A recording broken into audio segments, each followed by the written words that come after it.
him, he, one half of the big podcast. Welcome back to another episode. As you can see, the title is going to be mental health that we're going to be getting to today. But before we get into that, I just want to give a little commentary on a relationship topic or relationship thing that people like to say, and I really don't agree with it, based on me being in a successful 5 year plus relationship, because I don't really know how long we've been together. People like to say that you were good, let's get it. Sound is good, so we straight. People like to say that you can't make a person change. You should not expect a person to change for you when you're in a relationship. And I believe that selection is very important in terms of choosing the right person for you, choosing a person that has a mature mindset that will is on the same level as you and is willing to make amendments and make adjustments to be the person that they need to be for you. Now, I'm not speaking in terms of manipulation. I'm not speaking in terms of accepting lesser treatment, because I do understand that we have a society of people that some people, they have low self-esteem, so they may get into relationships where somebody may, treat them a certain way, or they may accept a certain treatment. We're not talking about that. We're talking about people that striving to be in successful relationships so that you can make each other better. And from my experience, I can tell you myself, I ain't even gonna talk about my girl first. I done been about 3, 4 different guys in the years that we've been together.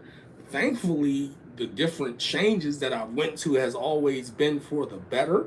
I say she been about 1 to 2 different women. She done had a baby, you know what I'm saying, grown up a little bit. And this is things that you have to be aware of, and you can't fight it. People are gonna change. If you get in a relationship expecting someone not to change, you're just setting yourself up for failure, in my opinion. So, this mindset of not changing, this mindset of stay the same, it's a very stagnant mindset. And if, hey man, if you was born with resources, I understand it. You don't really got a reason to change. But I'm speaking from my perspective. It's not realistic, bro. Now, we're going to get into this mental health stuff. And I want to first say, when I talk about mental health, I'm going to talk about my mental health journey and my dealings of mental health issues. I believe that mental illness is a totally different thing than having mental health issues, okay? Mental health issues, in my opinion, are propagated and can be heightened or reduced by lifestyle and by influence of people around you, influence of social media. I think mental illnesses people are born with, and to some degree, they do not have control of it being heightened or lessened. I do think most people with mental illnesses need some type of medication or some type of therapy. With mental health issues like anxiety, not severe anxiety, like depression, not severe depression, not clinical depression, because this is what we're going to be talking about today. I do think you have control over this, and I'm going to tell you my experience with it so that I can give my perspective, and you can either agree or you can see a different perspective on it, because I do think we live in a society where mental health mental health issues being propagated gives people a reason or a crutch, and they use it as a crutch. And you shouldn't use it as a crutch. You should, like my boy Kanye say, try to use it to your advantage and do what you need to do to not have it affect your life in a certain way. So, me, I grew up with my dad, and he had benefits in a way too where I was able to get therapy. We didn't have to pay for this. We couldn't have paid for it because we were broke. You know what I'm saying? But I was able to have therapy, and I don't really know how old I was. I can probably guess in from about 11 to about 14, I had therapy. And I remember one time sitting in therapy, I was explaining the situation, and I'll kind of get into this situation because we'll go from there. I think that my depression started here. So I was my dad's only son, but for some reason he wanted, even though we was broke, and you know what I'm saying, he was raising a kid on his own, he wanted to be a foster parent. You know what I'm saying? He wanted to have other children, and I'll just be honest, this situation, I'm not looking at the comments because I'm trying to stay on topic. This situation did not really bode well for me, being that we had people that was living with us that one time tried to unalive my dad. We had people that was trying to steal. We had people that had mental issues, not mental health problems, mental issues that lived with us, that they were to a point that they had been through so much trauma that it was not going to be no fixing them. No, it was just, dealing with it. And I kind of was like a step foster parent at in a certain type of way, and I internalized that as not really being cared for. I always, in my lifetime as a child, I always felt like my parents kind of put me on this earth so that I could pour into them and they could benefit from me being their kid, with the mindset that some people have of children that is incorrect, instead of pouring into me. And I always would have people telling me, oh, this is your parents, so you gotta honor them, meaning you can't be mad at them for the things that you go through. You gotta be cool with it just because they're your parents. So I remember one day we had a set of two sisters, a brother, and at one point we had one of their newer brothers that was born. And I was telling, we were all in the therapy group, and I was telling them what I was going through, telling her, don't nobody else got to do chores. I got to do all the chores. I'm expected to do this, that, and the third, and this, and this. And nobody else is being learned responsibility. I'm basically like a male Cinderella. Nobody, what I say don't matter. If I express, an emotion, I get, I might get hands put on, my clothes might get thrown on the floor if I express some frustration about this situation. I appreciate that. And I was just getting a lot off my chest, and my dad was sitting there acting like I ain't never told him this stuff. He was acting like this is the first time he said it. And that was the first time I heard somebody say that you seem like you were depressed. So throughout that time frame, I don't believe that I did the best in school because I didn't really have the motivation. And some of that is from me being so fed up with the way I was being treated, and I didn't think I was really getting care. I wasn't getting help to really be on the path to be successful as a young adult. And it just got worse when I moved with my mother, because it was like 10 times worse. It was straight up like, "Ma'am, I don't like you. And you kind of here so I can get a benefit from it." And I was depressed throughout, I say really in my senior year, because I didn't see where I was going to go as an adult. I did not see what I was going to be doing to be helping myself become a functioning member of society when I was graduating. I could have graduated early, and I just didn't have the motivation to. I was definitely running in the Victim Olympics. Don't get me wrong, but this is where the seeds of feeling bad for myself lended to depression. Let's see. When I didn't understand that me not necessarily being a person that needs a lot of sleep, me sometimes staying up all night as I do sometimes, actually regularly in my adult age, was actually a benefit. I would just feel bad for myself, like, oh, I can't sleep, oh, such and such sleep all this time, I can't do anything. And that's really where I get this mindset from. I know a lot of people probably hear me say I can't do anything, and you probably think I'm like coming at you and trying to like make you feel less than. This is a mindset that I got from myself, because I used to mess things up for myself. I used to let my emotions overcome me in certain situations just because I felt away, just because, oh, I got an excuse. Oh, this person don't care about me the way they supposed to. This person don't not really giving me what they supposed to as a parent, so I'm not going to do nothing. I'm not going to try. I'm not going to do well in school. I'm going to just act a fool, and it's okay because I don't have what I need. That's really where the I can't do anything mindset comes from. So I just remember, getting jobs and leaving jobs. It was so easy for me to react emotionally because it's like, damn, you just treating me like shit.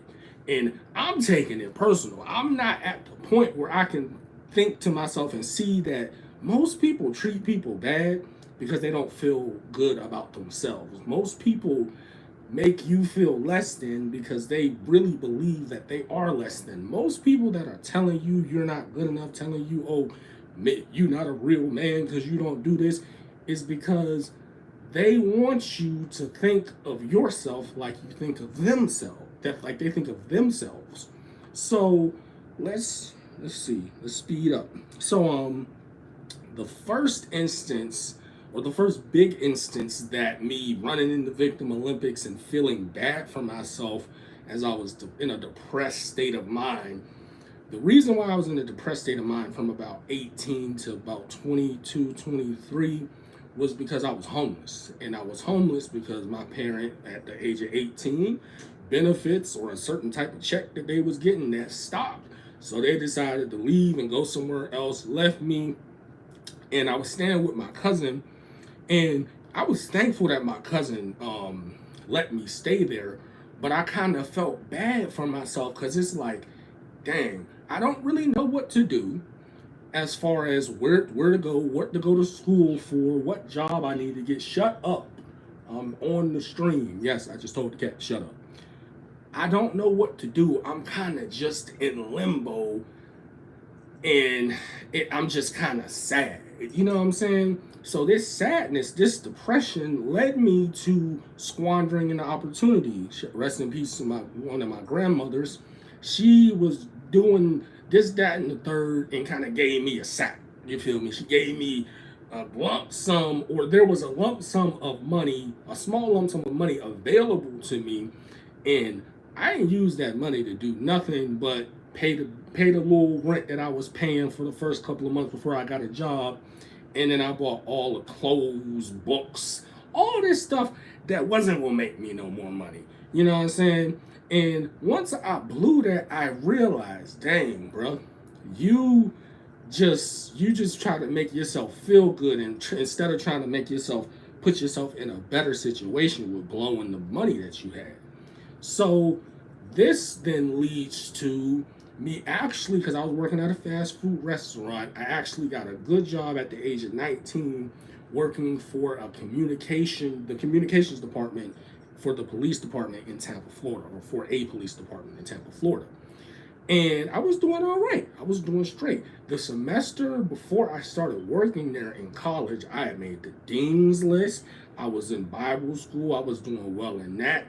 And it was kind of too much for me. So I put Bible school down because I didn't see the long-term success in the long. I didn't really think it was for me either, because I was learning about things that people really don't talk to you about, in terms of religion, unless you may be like literally connected to somebody that does this for a living. So I was really just seeing things and experiencing it for myself.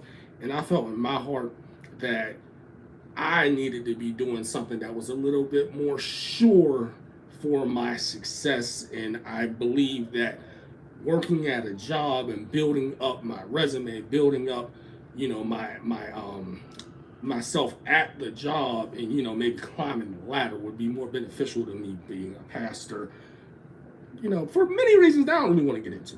So, long story short, things are happening, and I'm allowing for people, because remember I told you, I got this little lump sum of money that I could have used to put some up.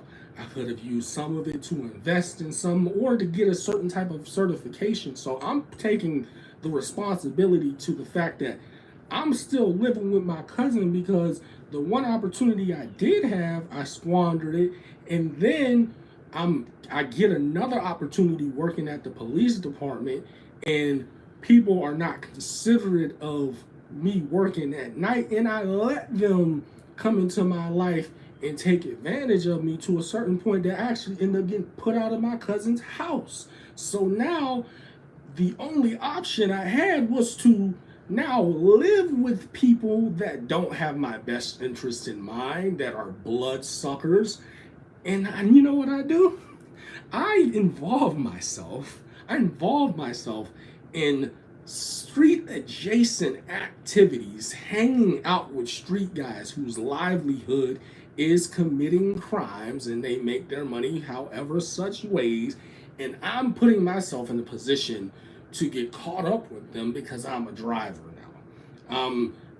I'm in the car when people is doing hit and runs. I'm thankfully not in the car where people is hurting people and taking stuff from people. That's not what was going on, because one lucky thing was I was around people that had already been to prison had a little prison stint, so they wasn't trying to do stuff that was gonna get you sent away. You feel me? They were really selling stuff. So I didn't realize that living this type of lifestyle, hanging around people that may be wanted, having scares of the police pulling you over with somebody that's wanted, and them they handing the police ID card that is it's official, but something done been done to it. Moving away out of a house, and a week later the police running up in that thing, and you know you would have been caught. I start having anxiety. I start having heart palpitations. I started not sleeping because I knew, because when I moved away from these people, I ended up moving back, and I just knew with domestic violence happening in this relationship, all these things going on, the police are gonna come. I had actually caught myself some of my own charges, still feeling bad for myself, feeling depressed on some certain level, thinking that I had to do something that I didn't even know how to do, didn't have all the information on to do, just to get me some goddamn gas money. And I ended up having to pay 10 times the money I was even trying to make on this thing. So I start having anxiety because I see that I'm basically a sitting duck. I'm basically, at a certain point, this arrest is going to come my way, and it's going to be even worse because I'm on some type of papers, and it's going to make it look like I'm not progressing like I should be on these papers, even though this is my first charge and I have the ability to get this expunged. So through all of that, I make the idea that, hey, I gotta get out of here. So long story short, because I've told this story in a different way before, I leave Florida and I move up here with my girl because I tell myself, you know what? I want to put my happiness in my own hands.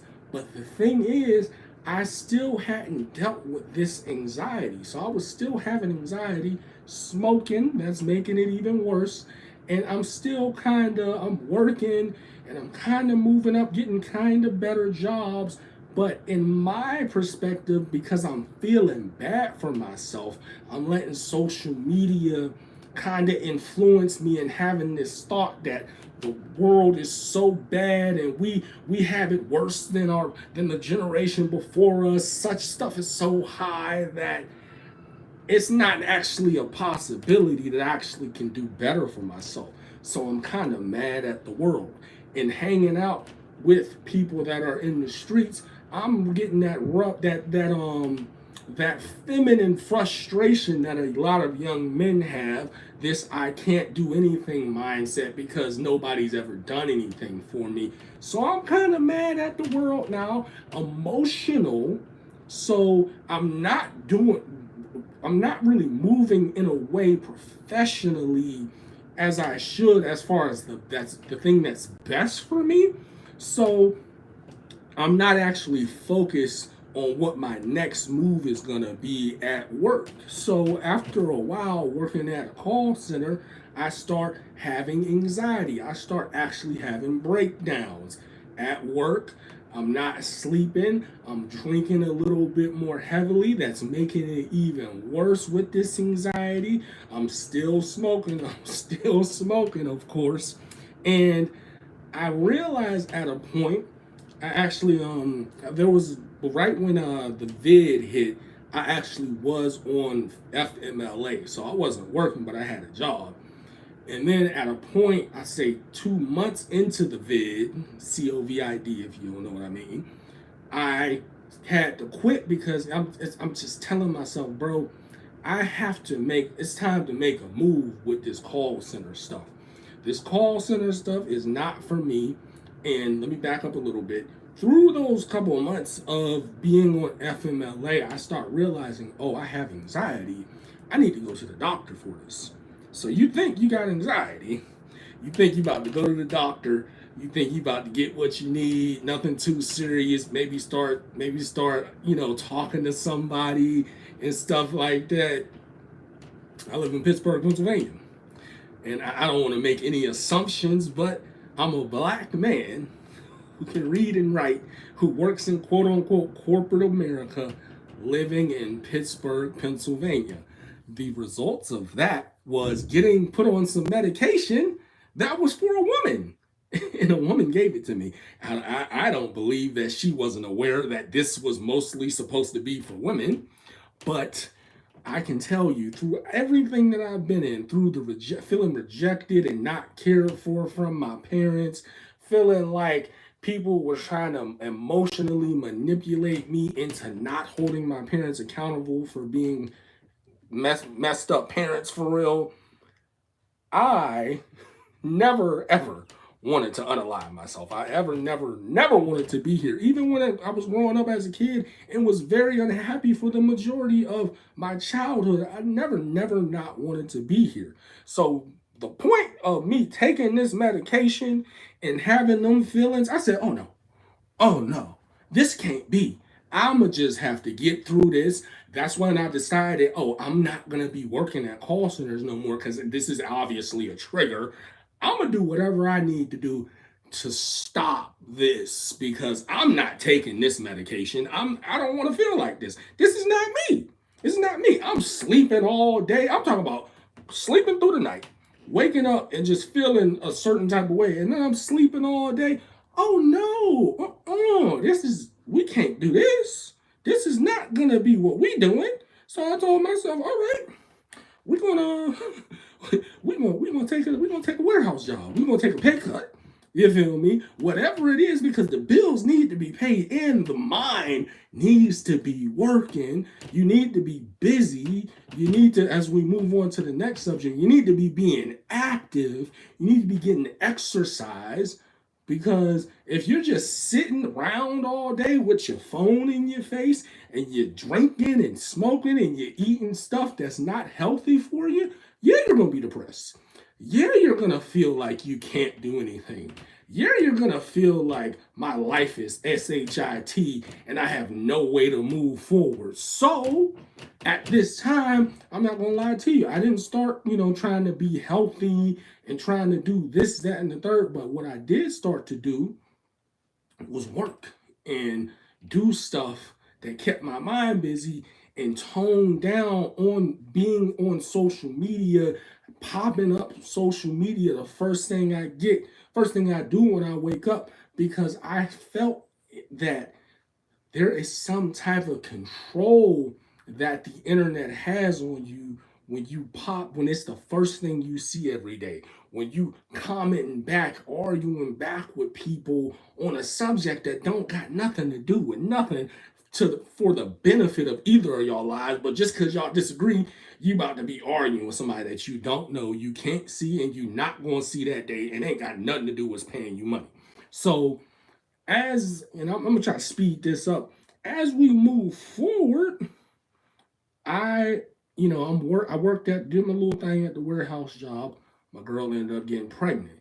And before that even happened, I start looking at myself like, hey, bro, you have to start moving in a way that you're working towards you're working towards making progress in your life. You need to start doing what you can. Stop looking at what's not, what you don't have. Stop looking at what you can't get because it is what it is, and start looking at what you can do, what skills and attributes you do have, so that you can keep pushing up and progressing. Because even though me and my girl, we've always been moving forward, at that time, I felt that we still had more to do. And me, myself, being goddamn almost 400 pounds at freaking 5'8", I said, bro, you have to do better. So my first plan was to get a better job. I did get a better job that gave me the ability to provide for my daughter that came into the world. She'll be 3 next month. And the next step was weight loss, because I'm gonna tell you, bro. Like I said, I think I said this like 5 minutes ago, bro. You complaining about you being depressed, you feeling some type of way, you having mental health issues. If you're not getting up and at least doing a little 15-minute workout, I believe you should do more than that. If you're not making the things that you have to do in life, like go to work, if you're not making it a way to where you can get some sweat in on the way to and from work, or you're making time to go take a walk, take a jog, whatever, because I don't know, what y'all body types is at, wherever you at, wherever you need to start from, your mental health, of course, it's not going to be good, because you need to be moving, bruh. Sitting inside all day, not going outside, that working from home stuff, I think that's it's like a sweet poison. And I had gotten to the point, and I done commented a little bit on my experience at my last job. I deleted the video because, man, we're moving forward. But it took a toll on my mental health, and it was actually kind of, because we were on a straight in progression with losing weight, and the stuff that was going on at this job, it got me to a point where it's like it's deferring me from going outside after I get off of work and doing what I need to do to exercise. So I said to myself, bro, I'm about to go. I'm about to go, bro. Because yeah, I'm glad that this doubled my income. I'm glad that this, that, and the third happened. I can take care of my daughter and this and all of this. But fam, I don't need all this money if I'm just gonna be wasted on smoking and not keeping the progress that I need to keep. So what I did was I quit. And you know what I did? I parlayed that new job, that doubling of the income, to get the job that I have right now. And what that gives me the chance to do, because you gotta be cerebral with this stuff. I made it to where, to get to work every day, to and from work, I gotta walk at least a mile to get to the train. So I'm already, even if I don't wake up and hit the push-ups and do the workouts, hit my cardio and all that, I'm already getting the workout, because I gotta get to the train. You know what I'm saying? So I made it to where, bro, I'm always gonna have some time in the day where I'm on my feet. And the job that I have, I'm sitting at a computer all day. So when I get home, I don't want to just be sitting down, because I already been sitting down all day, nigga, back hurting. You feel me? And bro, I tell you, bro, sometimes, bro, I see older black people, and I just be like, man, bro. And like I look at how much energy my daughter got, and I look at how she has that light in her that I have, you know what I'm saying? Where she just naturally has joy. She just naturally is happy, joking and stuff like that. And I just said, bro, I can't be no fat ass, bro. I can't be a nigga that's in a wheelchair by 40, bro. I need to be, as I'm getting better and learning more as an adult, I need to be getting in more shape and getting better at with age, bro. The picture that you see for the thumbnail with me and my daughter, bro, that's the first time in the picture that I say I look all right. I ain't look at the picture and be like, oh, damn, nigga, you fat. You feel me? I still got a ways to go, but bro, first thing is first, bro. In my opinion, bro, you want to get your mindset right. You want to get your mental right. You need to make sure you're getting at least 30 minutes of exercise in every day. And it don't, bruh. Some people will tell you, oh, you look crazy. You look crazy just walking, and you don't need to do that. You need to get up and do a kickboxing class.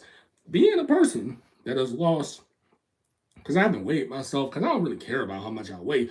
I could tell, you know what I'm saying, if I'm doing what I'm supposed to be doing just by the way I be looking, the way I feel after I'm working out and stuff like that. I don't really, like, who cares about the weight? That's keeping track for somebody else to look at you a certain way. Because I know that I got at least another 50 pounds to be statistically in shape as far as a BMI goes. So who care about the weight? You just gotta keep going.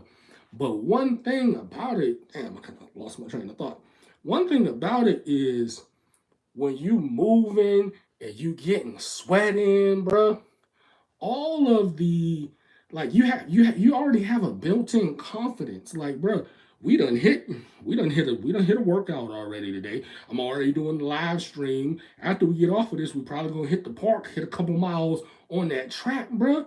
How can you not be in a good mood from that? How can you not be in a good mood when your girl is looking at you like, ooh, ooh, you're slimming down, you look good, and she wants you even more. How can you not? How can even, bro? And I'm not the person that really care about outside women looking at me and stuff, but bro, after a while, once you start seeing women saying, "Oh, okay," once you start seeing the women at work looking at you on the slide tip, like, "Oh, so he getting it together."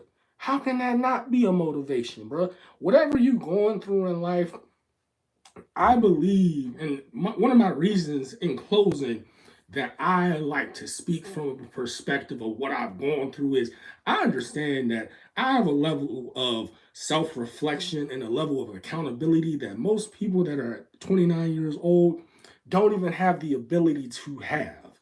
Some people, they thrive off of negativity. They can immerse themselves in this culture of content creation and be able to finesse it in a way to where you can get growth pretty quick because you know how to play the game, you know how to make people mad. And I ain't gonna lie to you, I know how to do that too. But at the end of the day, I'm also a professional. I also got a job. I got a family that needs to be fed. So I have to do content creation in a certain way to where I'm not ruffling too many feathers. And also, because I don't have a family of dummies, I don't have a family of street people, that I'm not making my family look bad. And I ain't gonna lie to you, I would like more people, not to say that I'm perfect or nothing, but to have a mindset of always trying to be better and always trying to find what you can do to better yourself rather than trying to find a reason to make it okay to not try your hardest every day, because it's all about the kids. Even though my content is not for kids, it's all about, for me as a parent, my belief is that I need to be the best person that I can be. I need to be as healthy as I can be. I need to be as happy and content as I am and where I am in life to set my child up for success. It's not just about them having what they need or having everything they want at this certain time frame. We need to be going up this way so that by the time she's 18, we've instilled in her all that she needs to know so that she don't be one of these people mad at the world, mad at people like me that talk about progression because you ain't never got that. Nobody never poured that into, and you just somebody that feel bad and that's mad at life and don't think you can go anywhere at 30 years old. So now you gonna make everybody else believe I can't do anything. It's the government that's some bullshit, bro. That's some bullshit. And I'm never gonna be a person that puts out that type of message. So we gonna reflect, we're gonna talk about different stuff. I ain't gonna lie to you. We might drop a pre-recorded for y'all. We gonna see if we can get to it. But yeah, man, y'all mess with me. I gotta try to get more clips out and clip up the lives and stuff because we got some time. I got off days on the weekends now. But we really trying to come back, you know what I'm saying? I got about 32 more days until my 90 days. So I'll be a little bit more at ease to maybe do a little bit more content on the days that I got work. But you always, as a parent, that the babies come first. What they need and that chili, because people always like to say, "Oh, well, it's not about money." You need money to raise a child, so get your money right. Don't be out here doing all this content, making sacrifices, and not being present if you really can't do that right now. Like I always say, don't let nobody make you think that, oh, just because they at a certain level that you need to be doing what they doing, because you don't know what it took for them to get to that level. Your race is your race. And you need to be clear minded. Oh, another thing, you need to be clear minded. You need to be sober minded. Let's not, I'm not saying, every now and then, you can't get lit and unwind, but let's not always be trying to reward ourselves just for existing and taking from what money we could use, to make things better and make sure we got a more secure future just because we feel like we deserve this, that, and this, that, and the third. Do what you gotta do, bro. Because once you really do get where you deserve to be, quote unquote, or where you want to be, then you can do these things and you won't be taken away from everything. In my opinion, if you done thought about stop smoking weed, you should probably stop smoking it. I don't care what you do. But I'm saying if it's in your mind that this ain't the best thing for me, like it was in my mind, that hey man, I could be using this money to do this, that, and the third, you should probably stop. And you might want to watch that stream too, because it don't matter what's okay and what's accepted. Now, if your first mind, if your unconscious is making you feel a way and to the point where you know that's not the best thing for you, then it's probably not the best thing for you. In this world that we live in that kind of tries to take us away from trusting our first mind, you don't do that. Don't do that. And I'm here to keep pushing that message to trust that first mind, because that's where you need to go. And you should train yourself in a way, because I've trained myself, I tricked myself in a way to where I have to do what I need to do. I have to do what I'm supposed to do, because if I don't, I'm gonna be unhappy, because I'm gonna feel like I'm being a failure. And that's the worst thing to be as a man in this world, especially a black man, to feel like yourself is a failure, because everybody else gonna try to make you feel like you less than, or try to make you feel like, try to tie you onto something that you necessarily don't have to do. So it's best that, to, if anything, be honest with yourself. Because if you're not honest with yourself, dog, you ain't gonna be, you're gonna be influenced to be doing all types of stupid stuff. And bruh, we don't need to be doing that out here for these babies, man. I'm gonna get back to you on that pre-recorded next Saturday. Another live coming. Fuck with me.